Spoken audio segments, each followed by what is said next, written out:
Antes de te contar o que você verá nesse novo vídeo, venho te pedir para assinar nosso canal e fazer parte do grupo de pessoas que ajuda o canal e participa também do debate mensal sobre a doutrina espírita. Então, clique em Seja Membro e vem com a gente.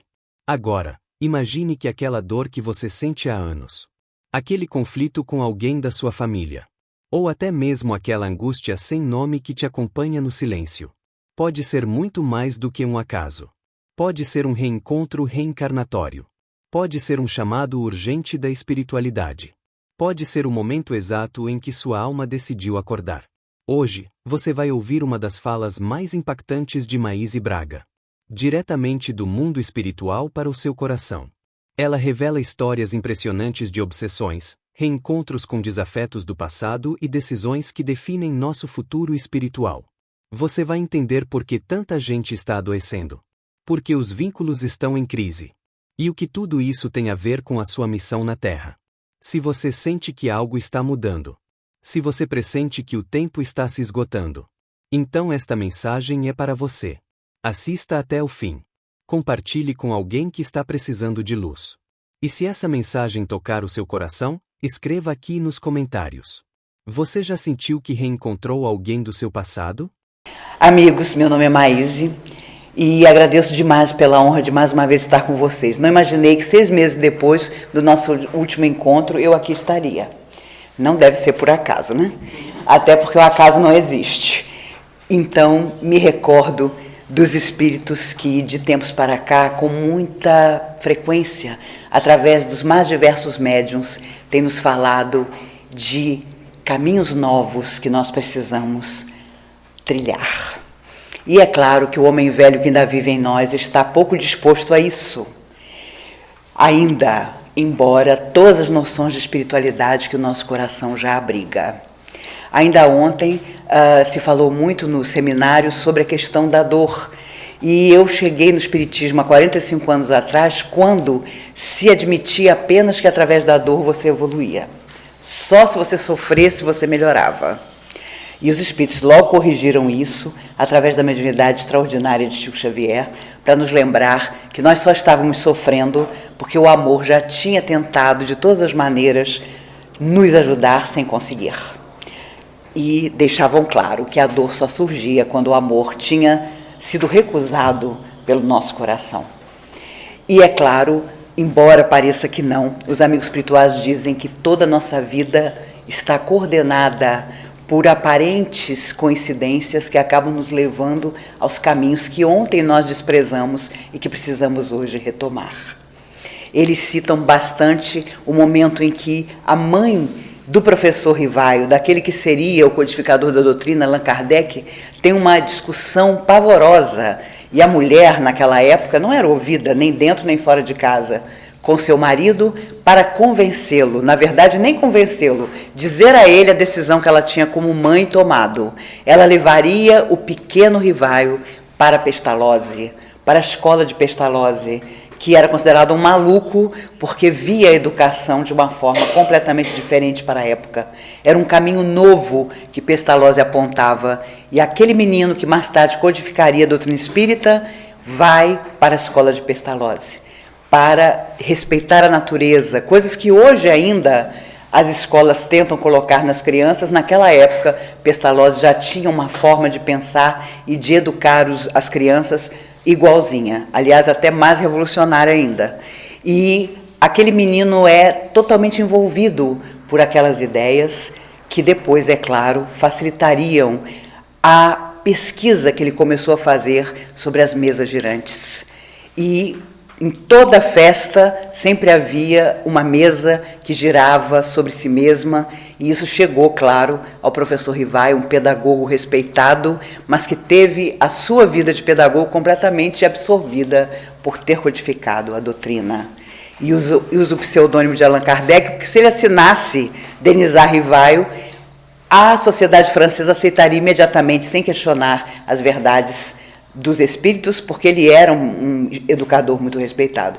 Então ele usa o pseudônimo de Allan Kardec, quando os espíritos contam que ele tinha tido esse nome, e ele então vai à casa de uma amiga, onde depois do jantar acontece o fenômeno da mesa girante. E ele, imediatamente, no início, dizia aos amigos que iam a essas festas: eu só acreditarei se me convencerem que uma mesa tem cérebro para pensar e coração para sentir. Mas justamente naquele dia, o Espírito da Verdade se manifesta e aponta ele como o escolhido para codificar a doutrina. E o primeiro livro dos Espíritos, em 1857, fez agora 160 anos, em abril, aparece nas vitrines das livrarias. 2 livrarias, na verdade, de amigos dele, que tiveram coragem de colocar o livro à venda, com 550 perguntas, para serem mais de 1000 anos depois. Um homem tão rigoroso, que acreditava vendo, pesquisando. Ele viajou a França inteira, viu milhares de médiuns, milhares de comunicações, e 2 irmãs de 14 e 16 anos foram as médiuns através da qual ele pôde codificar as suas obras. O que é extraordinário é que ele teve só 13 anos para trabalhar. E mais ainda, a maneira absolutamente respeitosa com que ele tratava os adversários da doutrina espírita. Eu gosto de lembrar disso porque às vezes nós somos tão intolerantes, portas adentro da casa espírita. E na nossa casa, então, com os nossos familiares, nem se fala. Kardec fazia questão de responder cada carta, cada bilhete que algum adversário da doutrina lhe mandava.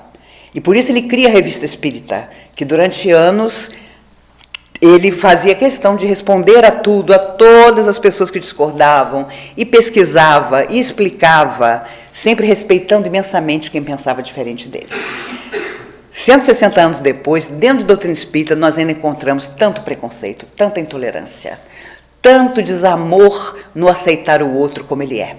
E aí nos lembramos que os espíritos sempre dizem: é preciso aceitar o outro como ele é para que se faça melhor. Se você não aceitar o outro como ele é, ele não vai melhorar. Muito pelo contrário. E encontrar isso, porta dentro da casa que o nosso coração escolheu, é muito complicado.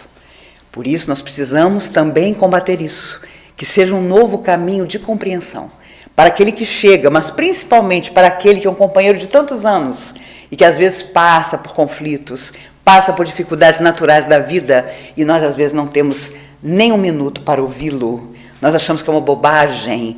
Como você é espírita, você não pode passar por essa situação, você não pode se deprimir, você não pode se entristecer, não pode ter suas horas difíceis, porque você tem que sempre simplesmente acreditar.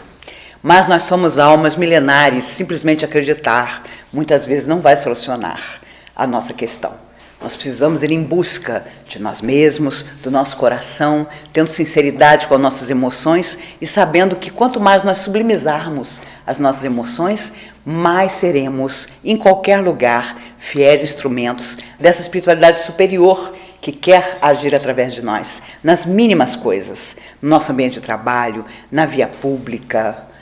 Quem não se lembra de Valdo Franco contando que, ainda moço, ele economizou do seu salário para comprar o que na década de 40 era uma moda, era um sapato de 2 cores.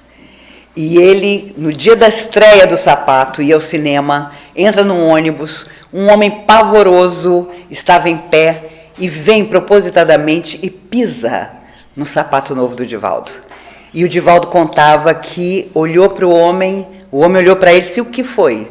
Algum problema? E Divaldo: não, senhor, eu só queria dizer que o que tem embaixo do seu pé é meu sapato novo.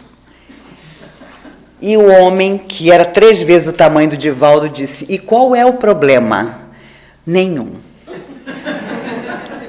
E lá vai o ônibus. Mas o homem, irritadiço, continuava a provocar Divaldo. E Joana então lhe diz ao ouvido, sua mentora: desça no próximo ponto.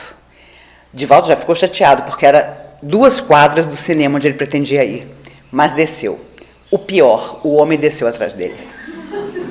E aí ele viu que ele tinha um problema, e ele começou a apressar o passo, e o homem apressando o passo atrás dele, até que ele viu um beco, se enfiou no beco e conseguiu tirar o homem de vista, sair da vista do homem. Passam-se meses. Ele está dirigindo uma reunião, quase sozinho, no pequeno salão. Entra o homem. E ele contava: meu Deus, quando eu vi, pensei, ele me descobriu. como que ele me achou aqui, no meu local de trabalho? E esse homem entra vociferando atrás dele uma quase menina carregada por 4 enfermeiros que mal davam conta dela. Ela com uma camisa de força. E ele chegou até a mesa e disse: você que é Divaldo Franco? Divaldo mal conseguiu falar: sou eu. A menina estava completamente tomada por uma entidade pavorosa e Divaldo, já intuído por Joana de Ângeles, pede aos enfermeiros que tirem a camisa de força da garota. Os 4 disseram: de jeito nenhum, você não pode imaginar como é que ela é quando ela não está contida, ela quase mata nós 4. Tirem a camisa. E a entidade veio. E a entidade então contou que tinha sido empregada daquele homem, do pai da menina, aquele ser perturbado, e morreu num acidente de trabalho. Na hora da morte, este homem disse: pode morrer em paz, que eu vou amparar a sua família. Eu não vou deixar que nada falte aos seus filhos. Entretanto, quando o homem fechou os olhos, aquele patrão esqueceu completamente da promessa que fizera. E a família, que já era humilde, ficou miserável. E esse espírito fora da matéria, claro, acompanhou tudo. E quando a menina fez 13, 14 anos, ele conseguiu envolvê-la. O processo da adolescência é sempre difícil, porque por mais equilibrado que o jovem seja, ele inconscientemente se recorda de vidas anteriores. E aí surgem os conflitos entre pais e filhos, surgem as dificuldades emocionais, surge às vezes o problema na escola. Por isso os espíritos dizem que de 0 a 7 anos, nós temos 7 anos para semear no coração da nossa criança. Dos 7 aos 17, nova oportunidade. Até os 17, porque depois não se pode fazer mais nada, porque o passado retorna inconscientemente. E aí, alguém às vezes equilibrado torna-se um maluco. Ou acontece o contrário, uma pessoa que deu trabalho se equilibra na juventude. Mas o contrário é mais fácil de acontecer, até pelas dificuldades emocionais que a Terra propõe hoje. E a moça, então, a menina, o espírito manifestando-se através dela, querendo vingança, obviamente, e Divaldo explicou o processo de obsessão àquele pai e propôs um tratamento para a jovem. E isso aconteceu durante alguns meses, até que a entidade foi convencida a perdoar, a liberar a menina, porque a vingança era certa. Atingindo a filha, o pai, desesperado, se desequilibrava. Mas conseguiu-se resolver a questão. Passam-se alguns anos. O homem, equilibrado, casa a filha, nasce o primeiro netinho. O homem, todo feliz, quando o menino fez 1 ano, foi até o centro para mostrar o menino a Divaldo. Divaldo, veja meu neto, vim trazer para você conhecer. É a razão da minha existência. Sem esse neto eu nem respiro. Já fui ao cartório e todo o meu dinheiro, a minha fábrica, tudo é dele. Ele tem só 1 aninho, mas ele já é o herdeiro de tudo. E o menino olhava Divaldo fixo, como se não tivesse 1 ano de idade. E Joana, naturalmente, se aproximou e disse: adivinha quem é o netinho querido? Não duvide, aquele empregado que foi tão vilipendiado nos seus direitos retornou. E é o neto adorado que vai ser herdeiro de tudo. Se ele tivesse apoiado a família do morto, não precisaria nada disso. Mas as almas a quem devemos nos encontram e vêm com um rosto de anjo para que nós nos apaixonemos e chamemos de filho, de neto, de meu amor. Por isso, às vezes, os caminhos novos que Deus nos propõe estão, sim, na reencarnação.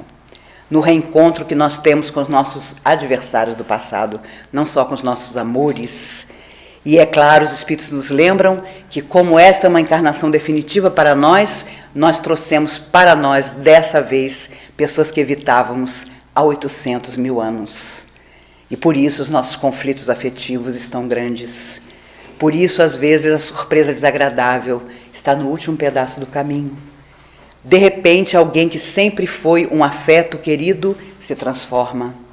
E nós não entendemos por quê, mas o passado sempre nos procura.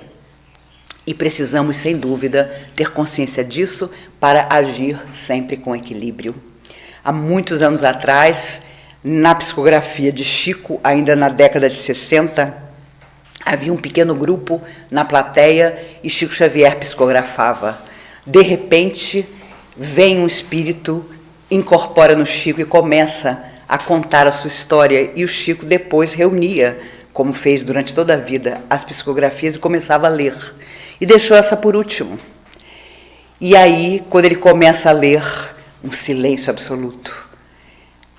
A mensagem dizia: meu filho, eu estou aqui através do médium para dizer que estou vivo.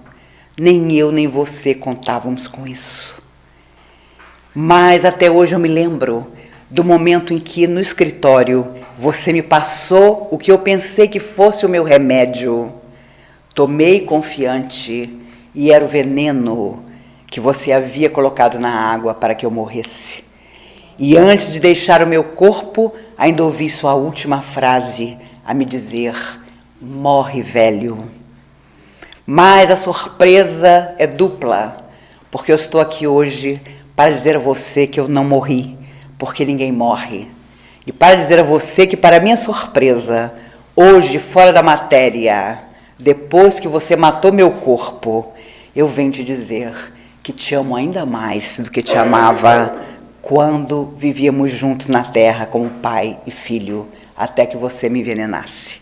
E naquele silêncio absoluto, de repente um homem no meio da plateia cai em soluços gritantes. Era o filho que naquele dia tinha ido procurar pelo remorso a Chico Xavier, mas não tivera coragem de se aproximar dele. O pai comunica-se nessa mensagem impressionante para dizer que o amava, mesmo tendo sido morto por ele, e que um dia se reencontrariam, seriam de novo pai e filho. E ele rogava a Deus que dessa vez ele ensinasse ao filho não simplesmente a amar o dinheiro, mas a amar o que é ser digno, reto e nobre. Imaginem vocês o que foi para esse homem receber essa mensagem, ainda no início da década de 60, através da mediunidade de Chico Xavier. E é claro, hoje quando você fala que conheceu o Chico, as pessoas querem quase um autógrafo seu. Mas naquela época as pessoas atravessavam a calçada para não cruzar com ele. As pessoas tinham horror de Chico Xavier.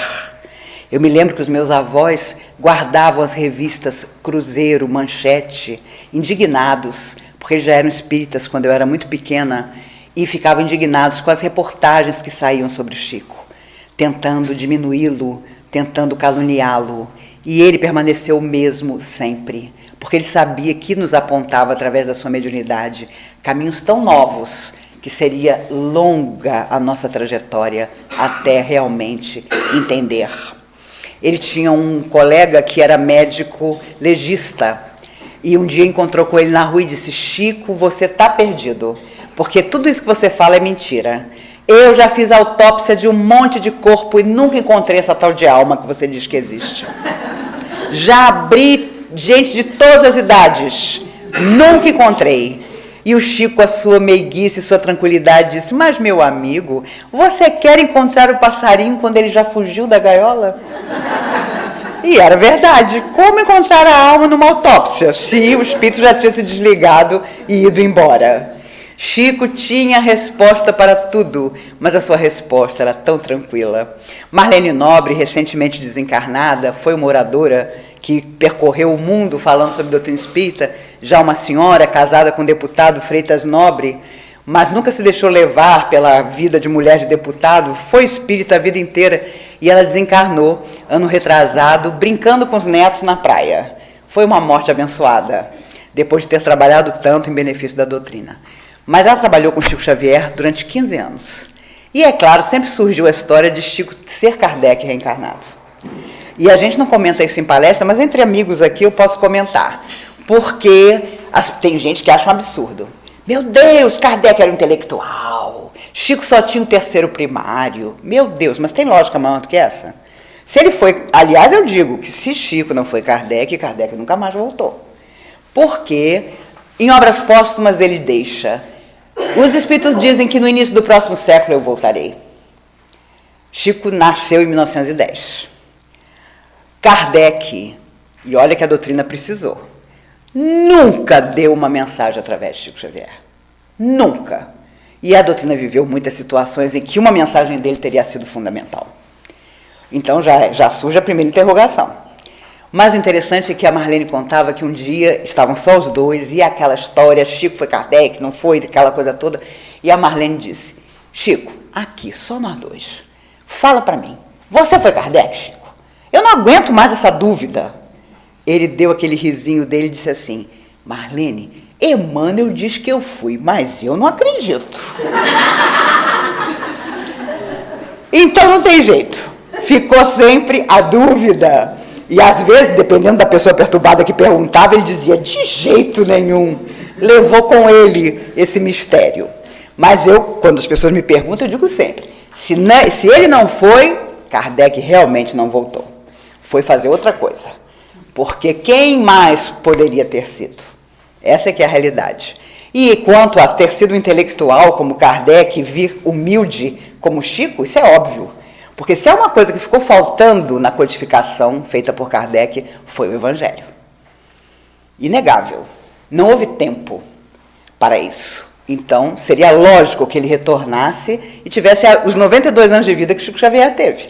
Totalmente dedicado a falar do Evangelho, a nos fazer entender o que era a doutrina espírita, o que deveria ser a doutrina espírita nas nossas vidas. Exemplos múltiplos. E o mais bacana é que, através da mediunidade do Chico e da vida que ele teve, nós percebemos a preocupação dos amigos espirituais conosco. O carinho daqueles que já foram homens e que voltarão a ser homens, mas que hoje estão fora da matéria. Às vezes as pessoas faziam coisas horríveis e iam lá se penitenciar com o Chico.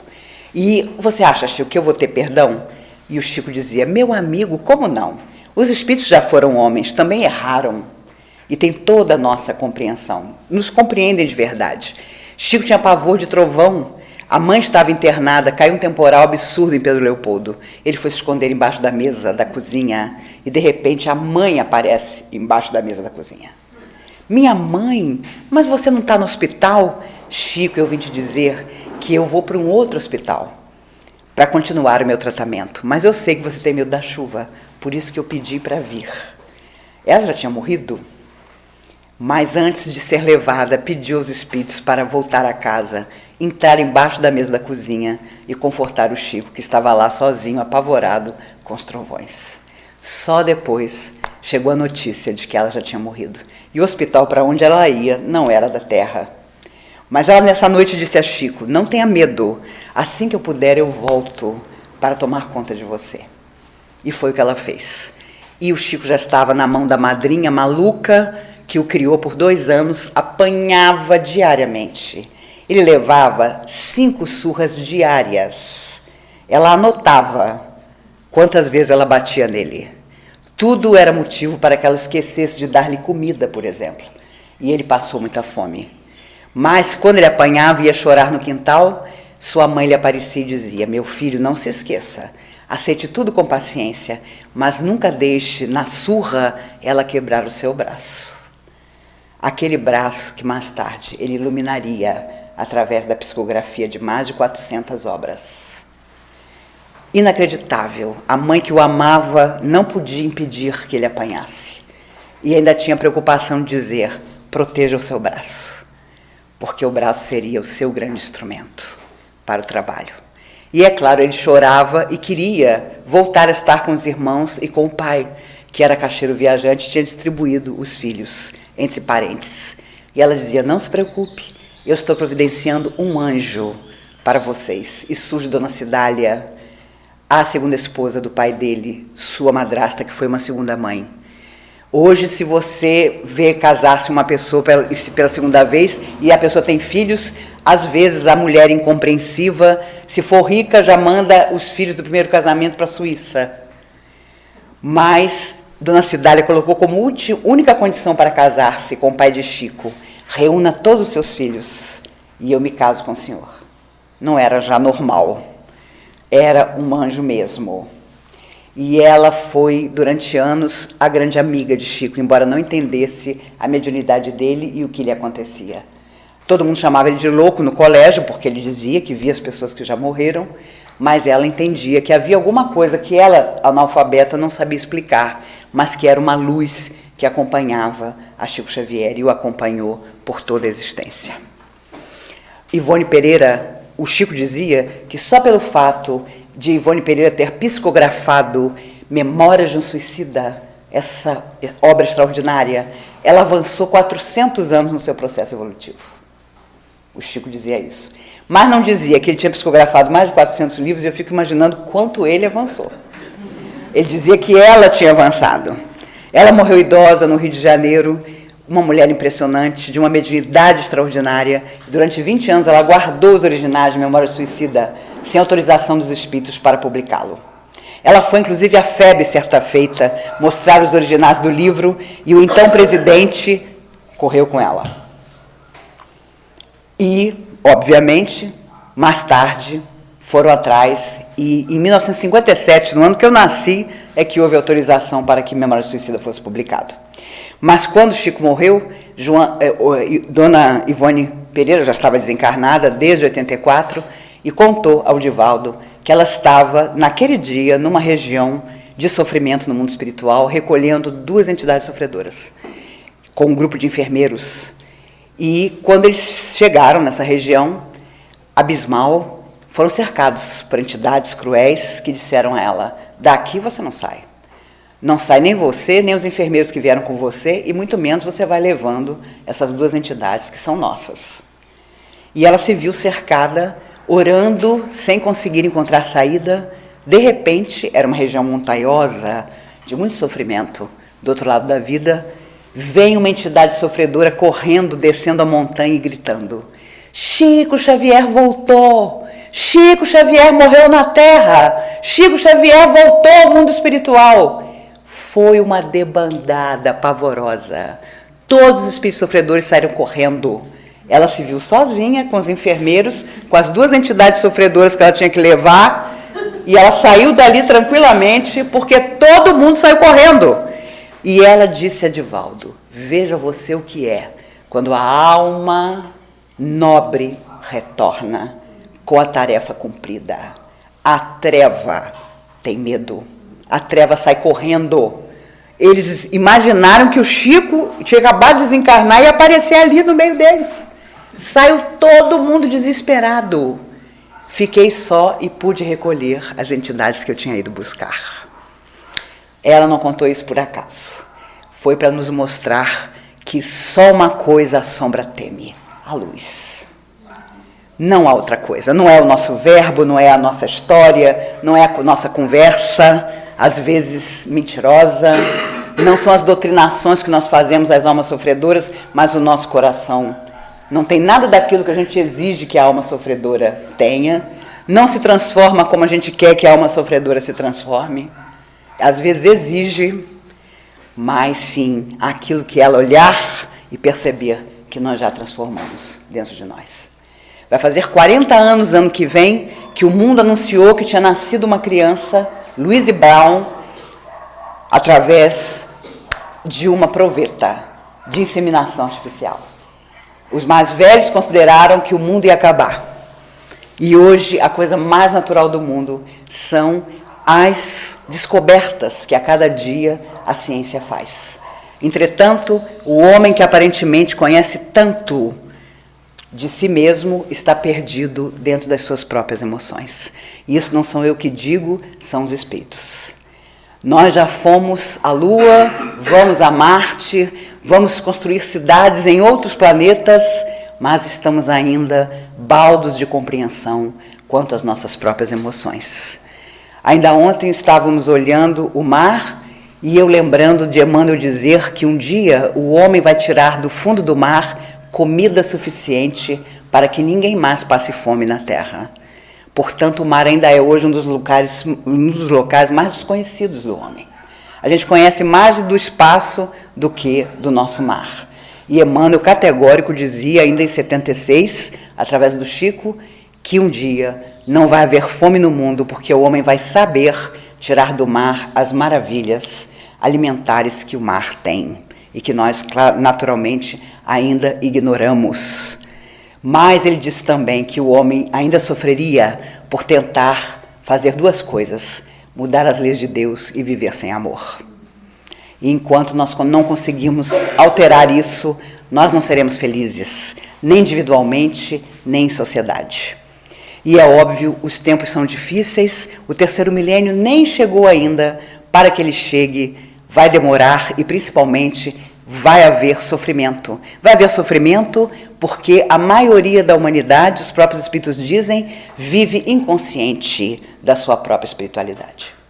Se, naturalmente, seja qual for o motivo, chegamos a uma seara como a doutrina espírita, é porque nossa alma, com certeza, estava exausta dos erros, dos enganos, dos equívocos, das ilusões. Como dizia Emmanuel, só se desilude quem se iludiu.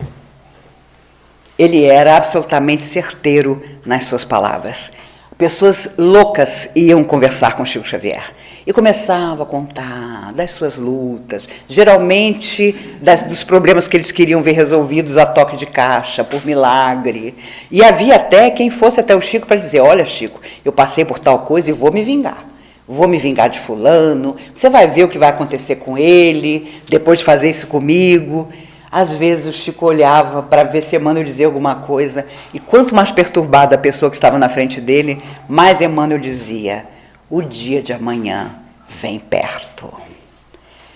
Resumindo, o dia de amanhã espera todos nós, com as consequências dos nossos atos. Hoje nós estamos vivendo o dia de amanhã do nosso passado. E não adianta fazer como a criança que entra no chuveiro e a mãe diz: cuidado com o sabonete, e ela passa o sabonete de propósito nos olhos e reclama da ardência. Nós, no fundo, somos essa criança. Nós, de propósito, criamos situações, conscientes até, que nos fazem sofrer. E aí é uma reclamação sem fim. Eu conheço gente que diz: não vou naquele centro espírita tal, é muito fraco. Porque eu tomo passe, eu assisto palestra, mas as coisas não melhoram para mim. Foi-se o tempo em que os espíritos ficavam quietos quando a gente chegava na casa espírita e o orientador dizia: tome uma série de passos que você vai ficar bem. Os espíritos começaram a nos lembrar que tudo começa e termina em nós. Se nós não dermos os primeiros passos, nem Jesus pode fazer nada. Aliás, Jesus não faria, porque ele foi o equilíbrio em perfeição quando dizia: vê, tua fé te salvou. Não fui eu que te curei, tua fé te salvou. Há um momento extraordinário quando o cego de Jericó, cego mas com os ouvidos naturalmente sagazes, percebeu pelo som da voz de Jesus que chegava até ele, que entre Jesus e ele tinha uma multidão. E como cego, ele com certeza não conseguiria atravessar a multidão para chegar até Jesus. E, obviamente, enquanto Jesus falava, seu olhar foi na direção do cego de Jericó. E Jesus é que atravessa para chegar à frente dele. E, para sua surpresa, ele escuta a voz do Messias que diz: que queres que eu te faça? Outra coisa extraordinária.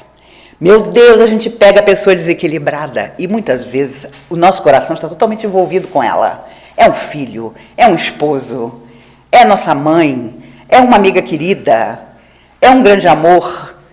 Nós queremos levá-lo até um caminho em que nós achamos que nós somos felizes e ele vai ser feliz também. Nós esquecemos de perguntar se ele realmente quer. Jesus tinha essa coisa extraordinária. Que queres que eu te faça? Meu Deus, o homem era cego.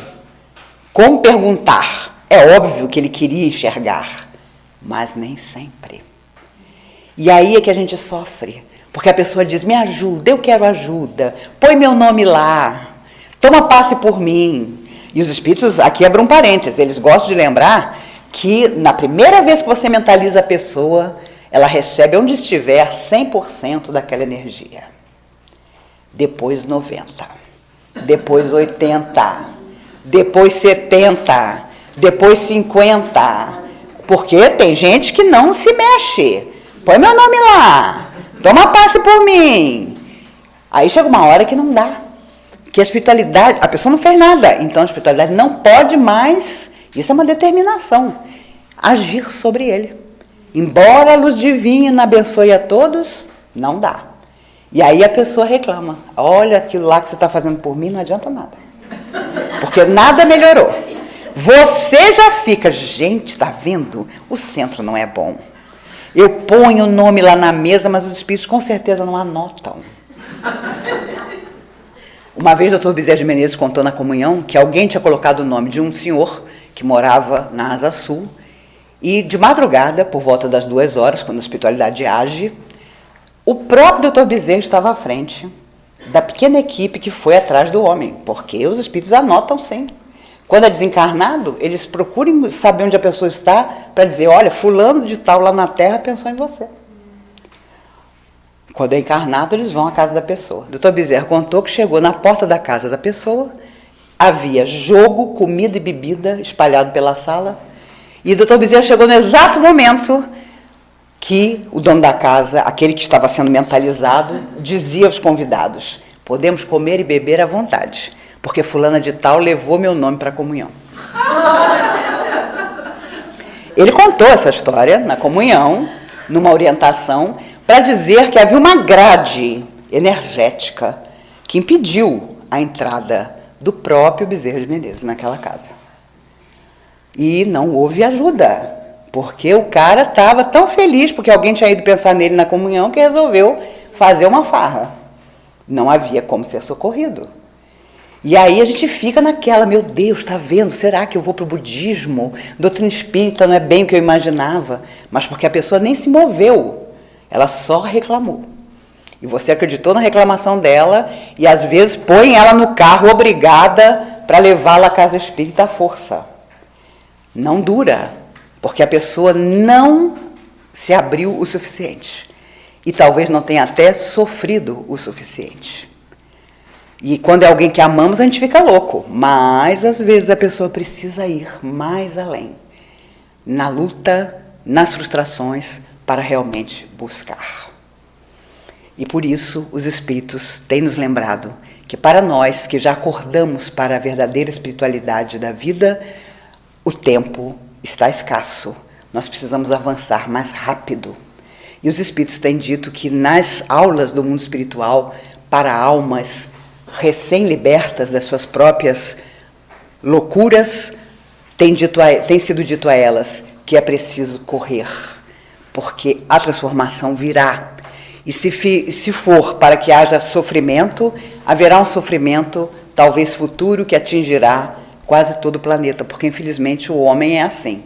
Ele só aprende quando alguma coisa o atinge coletivamente. Embora já vejamos dramas, guerras, e o terrorismo de hoje nada mais é do que isso. Os espíritos têm dito que esses terroristas que estão agindo em nome da religião ou até em nome de nada, são espíritos que vivem sob hipnose gravíssima há muitas vidas. Não vão ser convencidos agora a deixar de agir violentamente. E nós ainda viveremos graves consequências, como já está acontecendo em várias partes do mundo, porque eles não têm apreço por nada, nem por si mesmos.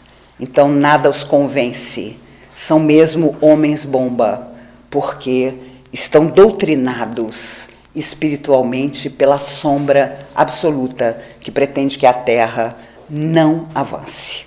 O grande objetivo da sombra hoje é esse, é que o homem da Terra não se mova, não melhore e, consequentemente, a Terra também não evolua. Já que nós já conhecemos o processo, nós precisamos colaborar para que saia de nós uma transformação real, que atinja os outros. Ah, mas eu sou só um. Não importa. Nós temos o nosso próprio caminho ainda escurecido de outras vidas para iluminar agora. A coisa mais difícil na vida do Chico, entre tantas, foi deixar de dar aulas de catecismo para as crianças na igreja de Pedro Leopoldo, quando ele aceitou que tinha uma tarefa que estava ligada à doutrina espírita. As crianças o amavam, e ele amava as crianças. E ele foi até o padre, e o padre disse, meu filho, não posso manter você aqui, porque você agora é instrumento dos espíritos. Então você não pode ser mais católico, a igreja não admite isso que acontece com você. As crianças ficaram desesperadas, elas só queriam tio Chico. E aí ele propôs o seguinte: olha, eu não posso entrar na igreja para dar aula de catecismo. Tem uma árvore enorme lá em frente à minha casa. Só se a gente se encontrar embaixo da árvore e eu puder continuar contando as histórias de Jesus para vocês. A criançada não quis nem saber. Ninguém mais quis ir à igreja. Todo mundo queria o tio Chico. Mas tinha um problema. As crianças eram todas muito humildes, tanto quanto o Chico, ou até mais. E havia uma dificuldade. O Chico não tinha comida nem para ele, quanto mais para distribuir para as crianças. E a igreja, depois do catecismo, distribuía um lanche. Um bolo, um biscoito com leite para as crianças. O Chico não tinha para isso. E aí, no primeiro dia, eles se reuniram, o Chico começou a contar as histórias, as crianças encantadas com as histórias, que só o Chico sabia contar. De repente, bateu a fome. E as crianças: tio Chico, o senhor não vai ter lanche para a gente? E ele: meu Deus, não tenho. E pediu aos espíritos: meu Deus, eu não tenho nada para oferecer a essas crianças, o que pode acontecer? Bateu um vento que Pedro Leopoldo nunca tinha visto. Um vento que fazia um barulho ensurdecedor. Eles estavam embaixo da árvore. A árvore parecia que ia ser arrancada pela raiz. Tamanho vento. As vizinhas começaram a abrir a porta, a janela, olharam. Chico, o que você está fazendo com essas crianças aí embaixo? Eu estou contando o evangelho, mas eu estou com problema, elas estão com fome, eu não tenho nada para oferecer. Espera aí que eu tenho um bolo aqui. A outra: espera aí que eu tenho um leite aqui. A outra: espera aí que eu tenho um biscoito que eu acabei de tirar do fogão. E aí, as vizinhas passaram a se reunir todo sábado e a promover o lanche depois do evangelho para ele. E ele então dizia: naquele dia eu aprendi que às vezes a ventania vem na nossa vida, fazendo um barulho tão grande, ameaçando arrancar nossa esperança pela raiz. Mas depois que ela passa, sempre surge o benefício. Sempre surge algo que transforma a nossa existência. Só ele mesmo para ver com poesia as horas difíceis, as perdas, as lutas que nós enfrentamos. E é por isso que os espíritos sempre estão a nos dizer que agora, desta vez, a última coisa que nós podemos fazer é desistir. Não nos cabe mais essa opção nessa atual existência. Já fizemos isso muitas vezes em vidas que se foram. E os espíritos não nos iludem. Muita gente até hoje vai à doutrina espírita querendo saber o que foi em outra encarnação. Digo por experiência própria, não se preocupem com isso, porque nunca é coisa boa. André Luiz tinha tanta certeza disso que disse através de Chico certa feita: nunca procure remover a pedra do túmulo, porque sempre cheira mal. Frase de André Luiz, que é a pura verdade. Quando eu tinha 18 anos, o Dr. Bezerra de Menezes deu uma orientação para a nossa mocidade na comunhão. Éramos poucos jovens, chegamos a ser 140 jovens depois. Mas ele falou um pouquinho de cada um, éramos uns 8 ou 10. Quando chegou a minha vez, eu já fazia palestra desde os 16 anos. Ele olhou para mim e disse: minha filha, você preferiu pregar. Desde a Grécia Antiga você pregou. Você sempre usou a palavra. Naquela hora eu me senti a própria. Calada, de olhinho fechado, mas pensando: Jesus, sou o máximo. Desde a Grécia Antiga. Ele fez uma paradinha. Coisa de espírito de luz mesmo. Deve ter lido meu pensamento. Virou-se, continuou dizendo: pregou para a tristeza e para a morte de muita gente. Aí baixou aquele frio. E eu pensei: meu Deus, por que eu fui por um segundo pensar que eu era alguma coisa? Não valia a pena. Interessante, uma amiga estava perto e ela era muito tímida, muito fechada. E ele contou que numa outra vida, no século XIII, a única filha que ela tinha matou-se e disse a ela: a culpa é sua. Ela, impactada por aquilo, ficou louca. E no século XIII não havia tratamento para loucura.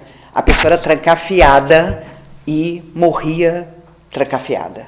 E aconteceu isso com essa menina, naquela encarnação. E ela trazia até hoje a timidez, a introspecção da sua alma marcada por algo que tinha acontecido há tanto tempo atrás. Então nós somos mesmo um passado em forma de presente. Não precisamos perguntar o que fomos em outra vida, basta olharmos o que somos hoje e vamos intuir quais foram os nossos erros, quais foram os caminhos difíceis que nós atravessamos e que hoje temos que ter o talento de consertar, de repor, de refazer. Ninguém precisa nos dizer detalhes, porque lá no fundo nós sabemos. Sem falar que Emmanuel sempre gostava de lembrar que somos hoje 100 vezes melhores do que nas nossas últimas encarnações. 100 vezes melhores é muita coisa. E ainda temos as tendências difíceis que nos acompanham. Imagine o que nós não fizemos. Hoje nos horrorizamos com o egoísmo, com o orgulho dos outros, com a maldade alheia, mas no fundo, talvez nossa maldade tenha sido igual ou pior. E hoje nós temos tanto horror disso, que nós nos escandalizamos com o que o outro ainda não consegue fazer, para perceber imediatamente que nos cabe então uma real construção para nossas almas. Nós estamos, há poucos dias um espírito me disse isso, preocupados demais com o que acontece no coração dos outros, esquecidos de olhar para o nosso. Nós estamos apontando ainda tanto como deve ser a vida do fulano, do ciclano, do beltrano, mas estamos deixando providências importantes que precisamos tomar na nossa vida para dias que nós não sabemos se vamos viver na Terra. E depois, do lado de lá, não há como lamentar. E nós ainda vivemos muitas vezes como se esse dia de retornar nunca fosse chegar. E os espíritos sempre lembram, não é questão de se vamos morrer, é de quando. Porque desencarnar todos nós vamos.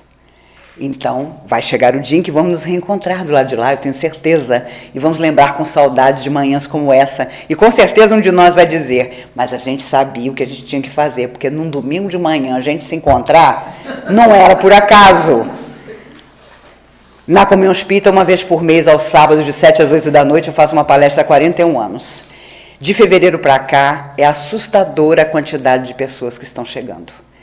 Outro dia, na última palestra, havia 2.700 pessoas na minha frente. As cadeiras já estão na porta da comunhão, não há mais espaço físico, nem para uma mosca.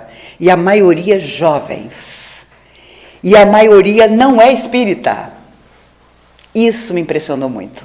São evangélicos, católicos, ateus, budistas. Em outubro do ano passado, eu abri para perguntas e respostas. As 3 primeiras perguntas da plateia. Maíse, sou evangélico, mas assisto sua palestra há 11 anos. Maíse, sou evangélico. O pastor da minha igreja sabe que eu venho aqui.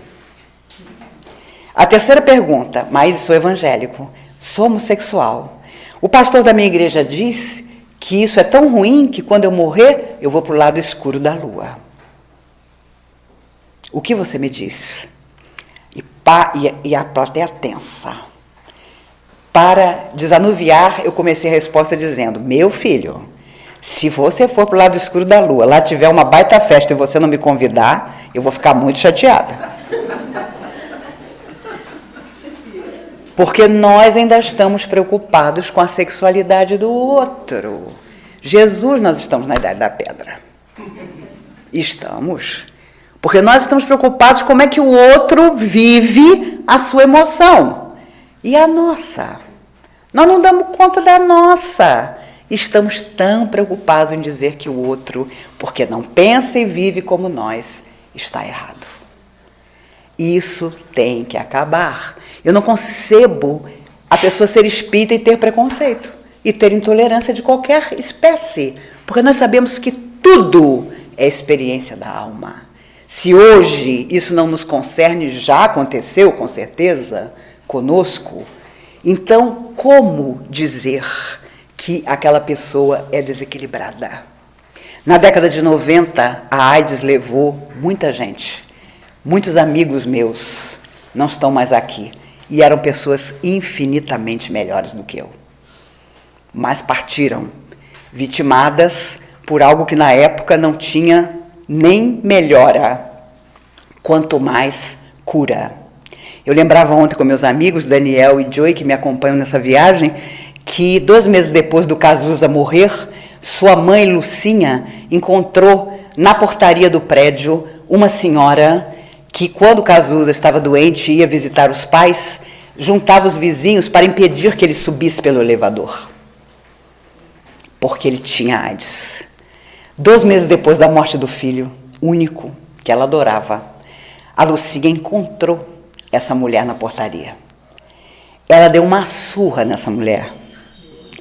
E os porteiros, ela mora ali há 50 anos, do prédio dela e dos outros prédios, correram para socorrer. E ela gritava: ninguém me separa dela.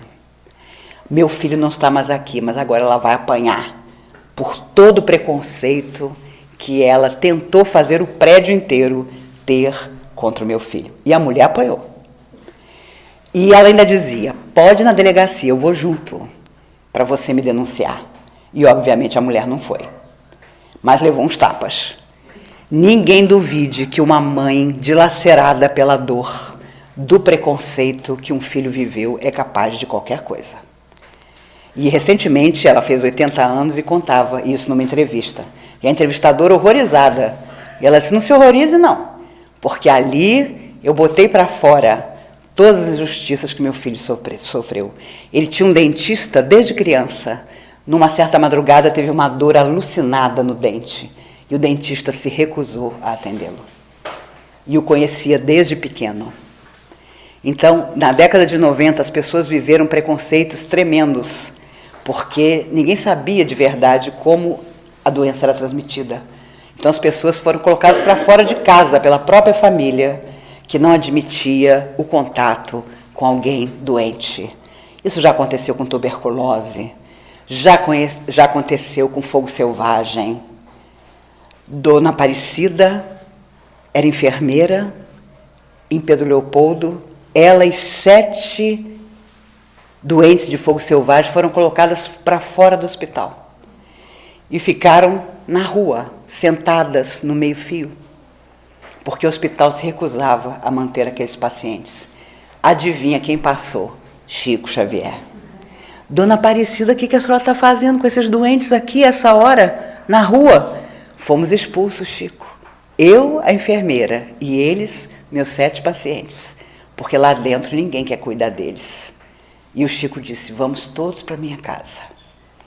E Dona Aparecida cria o Hospital do Pênfigo, com a ajuda de Chico Xavier, para receber aqueles que ninguém queria. Ao longo da vida, Chico a apoiou de todas as maneiras e fez com que empresários ricos conhecessem o trabalho dela e mantivessem o Hospital do Pênfigo por muitos e muitos anos.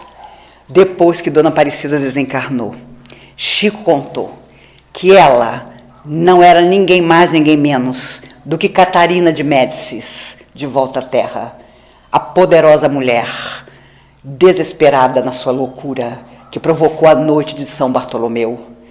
Mulher poderosa que, em nome da Igreja Católica, matou milhares de pessoas, incendiou, perseguiu e usava seu filho, o rei, como um boneco. Ela que mandava, ela que se endividava e retorna, tanto tempo depois de várias encarnações de sofrimento, para ser a Dona Aparecida, que foi cuidar das suas vítimas de ontem, hoje vítimas da doença do fogo selvagem. Nada é por acaso. Havia um mendigo chamado Jorge em Uberaba que tinha permanentemente uma ferida aberta na boca e essa ferida sangrava todo o tempo. E todo sábado de manhã ele ia até o Chico. Quando o Chico ia saindo para a sua peregrinação, ele dava um beijo estalado no Chico. E o Chico dizia: Jorge, eu estava saindo, só estava esperando seu beijo para ir trabalhar. E os espíritas, vocês sabem como os espíritas são, horrorizados, apareciam milhões de lenços perfumados para tirar aquele filete de sangue da boca do Jorge, da bochecha do Chico. Chico, pelo amor de Deus, meu Deus, como é que você deixa esse homem com essa ferida na boca que nunca fecha te beijar? Chico calado. Um dia alguém deu falta do Jorge. Chico, cadê o Jorge? Não era nem por vontade de saber onde estava, não, era medo de que ele aparecesse. O Chico disse, não contei, o Jorge desencarnou.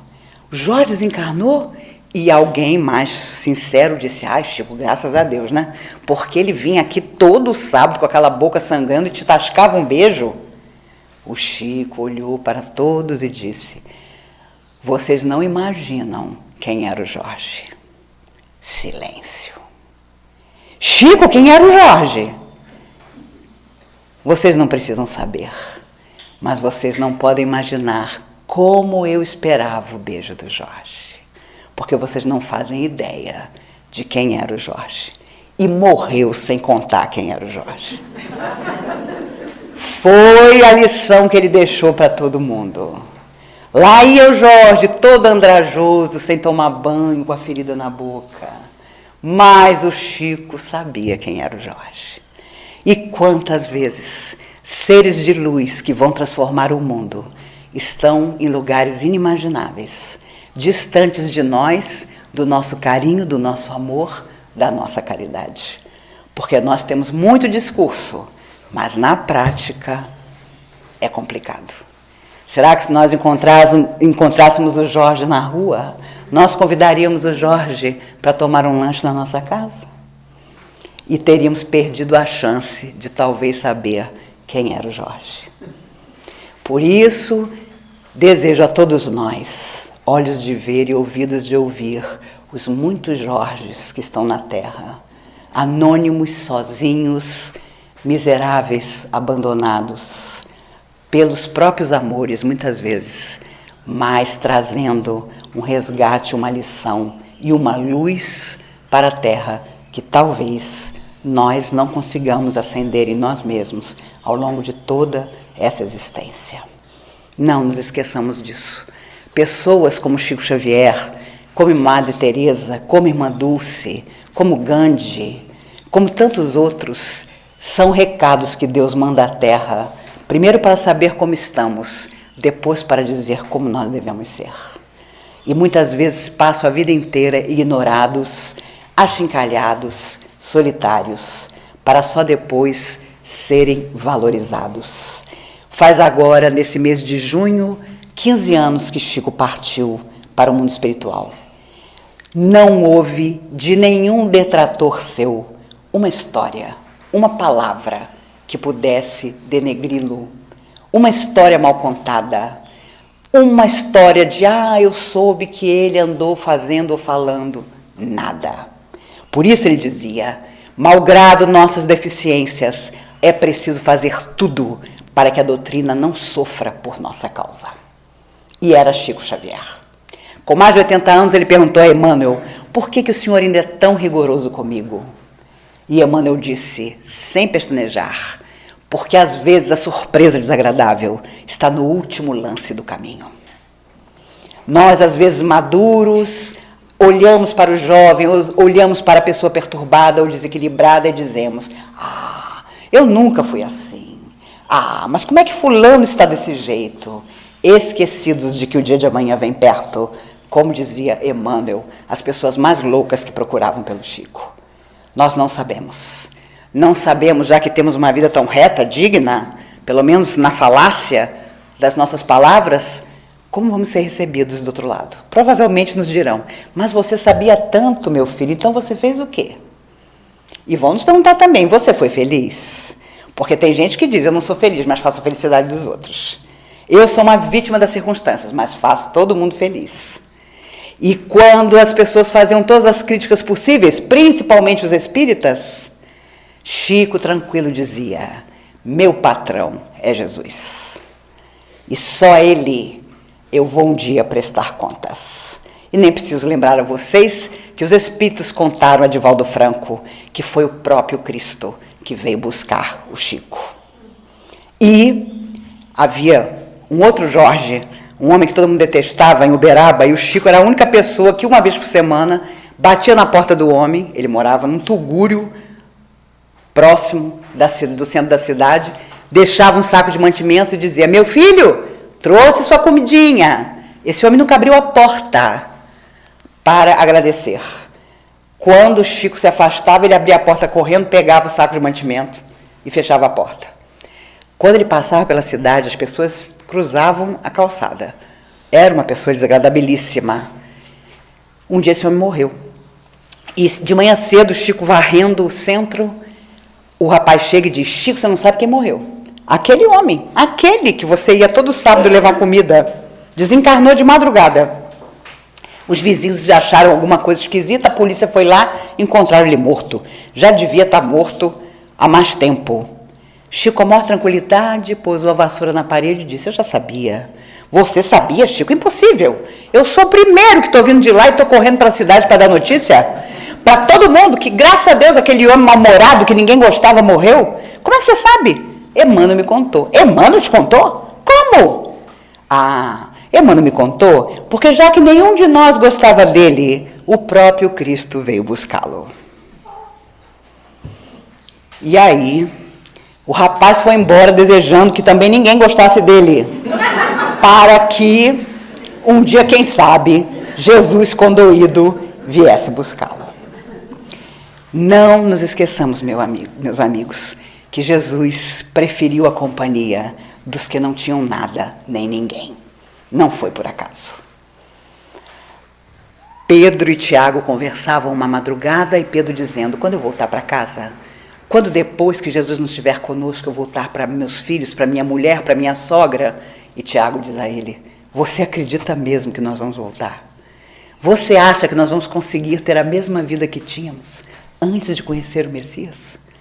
Tiago sabia que nunca mais voltariam, que a tarefa era outra, era muito maior do que eles imaginavam, que excetuando João, todos dariam a própria vida pela extraordinária alegria de ter convivido com Jesus. Mas nas nossas horas difíceis, antes de pedir a ajuda dos Espíritos, vamos lembrar de tudo que Jesus nos afirmava. A cada um segundo suas obras. Se todo dia de manhã nós pensássemos sobre isso, só sobre essa frase, já faríamos a nossa vida diferente.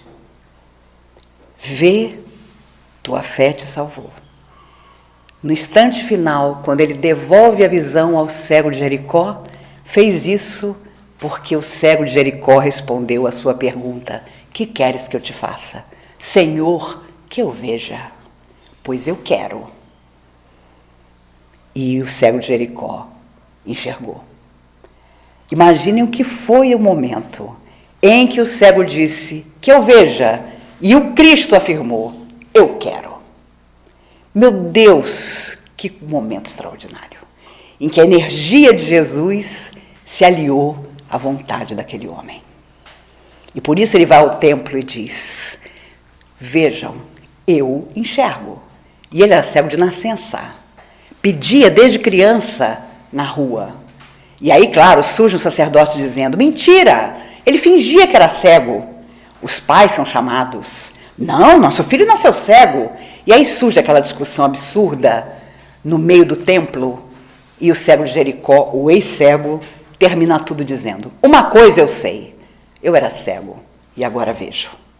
Desejo a todos nós, nessa nossa despedida, que nós sejamos como o cego de Jericó. Ao chegar a doutrina espírita, que nos abençoou o coração um dia, possamos dizer: eu era cego e agora vejo. E passemos a viver com a responsabilidade de quem enxerga, de quem realmente consegue ver os Jorges que existem na vida e que precisam tanto de nós, e nós precisamos muito mais deles. Façamos isso. Tenho certeza que quando nos encontrarmos de novo, em relação a Florianópolis, eu já não falo mais nada, porque nunca imaginei que 6 meses depois estaria de novo entre vocês. Tem locais onde já fui fazer palestra que há anos não consigo voltar. Então, esse sul tem alguma história. E, claro, todos nós endividados juntos, nos reencontrando de vez em quando para lembrar que, se o acaso não existe, nossa vida tem um fanal extraordinário, que é de finalmente buscarmos a beleza e a perfeição que nos abrigará a todos e para a qual fomos criados. Que nada nos desanime, que nada nos faça desistir, que nas horas mais difíceis, por um instante, paremos o nosso coração, a nossa emoção e peçamos a Jesus, tal como o cego de Jericó, que possamos estar curados, mas para curar aos outros. Dos 10 leprosos curados na estrada, só um voltou para agradecer. É óbvio que os outros 9 devem ter voltado às velhas práticas e voltaram a ficar doentes. Jesus sabia tanto como éramos que dizia: vai e não peques mais, para que não te aconteça coisa pior. Quantas vezes os espíritos nos contam que a pessoa vai a um tratamento no centro espírita, sai curada, mas em dias volta a estar enferma. E eles não podem fazer nada, porque nós mesmos procuramos os desequilíbrios que nos assombram. Quando o mundo inteiro nos convida ao desequilíbrio, à descrença absoluta, façamos diferente. Sejamos contrários a essa grande onda que ameaça fazer a humanidade desistir de si mesma. Não desistamos de nossa alma e vamos em busca de outras almas que nós possamos abrigar. Porque um dia todos nós chegaremos à perfeição para a qual fomos criados. E vamos ficar sem fazer nada? Não. Nós vamos ajudar aqueles que ainda não tiverem conseguido. Como hoje, aqueles que rentearam conosco na terra, mas que avançaram, são nossos protetores espirituais, ansiosos para que nós aceleremos o nosso passo e possamos estar com eles. Na hora mais escura de nossa vida, não nos esqueçamos. É aí que aparece, no último instante, o socorro que parecia tardar. Que seja através de uma prece, de um gesto na direção do nosso semelhante, que esse socorro nos encontre. Porque seja qual for o drama de nossa existência, a solidão que atravessemos, as enfermidades, a loucura, se Jesus nos encontrar na seara trabalhando, tudo estará bem. Que seja assim para todos nós. Eu agradeço demais a vocês a oportunidade, mais uma vez dada, para que pudéssemos conversar sobre esse momento maravilhoso que é podermos trocar ideias, fortalecermos-nos e voltar cada um à nossa vida na certeza incontestável de que Jesus, embora tantos digam que não, continua à frente. E se Ele está no leme das nossas vidas, nosso barco jamais se perderá. Agora que você ouviu tudo, me diz, o que essa mensagem despertou em você? Maíse Braga nos lembra de algo poderoso. Os espíritos não estão mais esperando. Eles estão nos chamando, nos pressionando amorosamente. Para que a gente pare de brincar com a própria existência. A dor, o caos, as rupturas. Tudo isso é um grande empurrão espiritual. Uma última chance de olhar para dentro e mudar de rota.